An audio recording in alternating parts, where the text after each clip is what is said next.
Hello and welcome to News Today on KBS World. It's Wednesday, February 28th. I'm Luke Clary.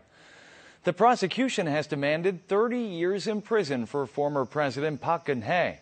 The prosecution said that Park holds the ultimate responsibility for the massive influence-peddling scandal that resulted in her impeachment last year and has tainted the constitutional history of South Korea.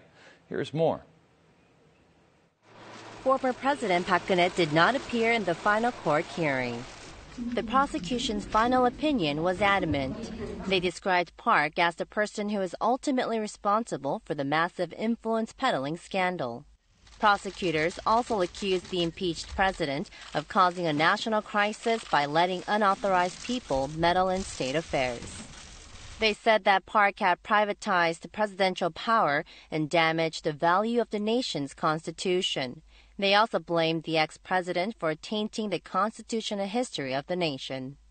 The prosecution demanded 30 years in prison for Park, the longest prison term under the current law. They also sought fines of 118.5 billion won for her. In a closing statement, a public defender for Park asked the bench to take into consideration the fact that she had not pursued personal interest as a president, despite her mistakes. 관련자들의 진술밖에 없습니다. 그냥 직접적인 증거도 없고 간접적인 증거도 없습니다. The former president also refused to present a written final statement. A sentence hearing is the only procedure that remains in the first trial.